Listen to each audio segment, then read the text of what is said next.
നമസ്കാരം. ആഷ്ലോക്സിൻ്റെ പുതിയ എപ്പിസോഡിലേക്ക് ഏവർക്കും സ്വാഗതം.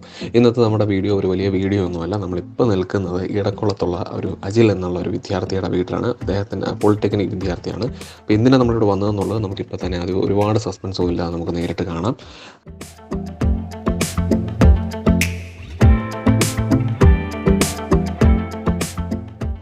അജിലപ്പി നിർമ്മിച്ചിരിക്കുന്നത് വെച്ച് കഴിഞ്ഞാൽ ഒരു ഫുട്ബോൾ സ്റ്റേഡിയമാണ്. അതിൻ്റെ ഒരു മിനിയേച്ചറാണ്. പക്ഷേ ഇതെന്തുകൊണ്ടാണ് ഉണ്ടാക്കിയിരിക്കുന്നത് വെച്ച് കഴിഞ്ഞാൽ സോഡാ കുപ്പിയുടെ അടപ്പ് കൊണ്ടാണ്. അതായത് നമ്മളെല്ലാവരും വലിച്ചെറിഞ്ഞ് കളയുന്ന സോഡാ കുപ്പിയുടെ അടപ്പ് കൊണ്ട് തന്നെയാണ് ഇത് അദ്ദേഹം ഉണ്ടാക്കിയിരിക്കുന്നത്. അദ്ദേഹത്തിൻ്റെ ഒരു കൗതുക അല്ലെങ്കിൽ ഒരു കരകൗശല വസ്തുവാണ്. അല്ലെങ്കിൽ അദ്ദേഹം നമുക്കൊരു കൗതുക കാഴ്ചയാണ്. ഒരു അടപ്പ് ഇത്രയും മനോഹരമായ ചിട്ടയോടെ അടുക്കി വെച്ച് ഇത്രയും ഒരു രീതിയിൽ അത് പ്ലാൻ ചെയ്ത് ഉണ്ടാക്കുക എന്ന് പറഞ്ഞാൽ ചെറിയൊരു കാര്യമല്ല, വളരെ ആശയമുള്ളൊരു കാര്യമാണ്. അതോടൊപ്പം അടുത്തൊരു ക്രിക്കറ്റ് സ്റ്റേഡിയം കൂടെ ചെയ്യുന്നുണ്ട്. അതുകൂടെ പൂർത്തീകരിച്ചതിന് ശേഷം നമുക്ക് ആ വീഡിയോ കൂടെ ചെയ്യാം.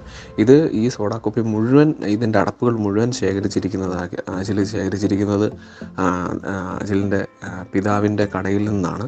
അപ്പം അച്ഛൻ്റെ കടയിൽ നിന്നുള്ള സോഡാ കുപ്പിയുടെ അടപ്പുകൾ ശേഖരിച്ച് പോരാത്തതിന് പുറത്തുനിന്ന് കാശ് കൊടുത്തു വാങ്ങി ആ സോഡാ കുപ്പിയുടെ അടപ്പ് കൂടെ ചേർത്താണ് ഇതൊക്കെ ചെയ്തിരിക്കുന്നത്. എന്തായാലും മകന് എല്ലാവിധ ആശംസകളും നേരുന്നു. ഇന്നത്തെ വീഡിയോ എല്ലാവർക്കും ഇഷ്ടപ്പെട്ടെന്ന് കരുതുന്നു. നന്ദി, നമസ്കാരം.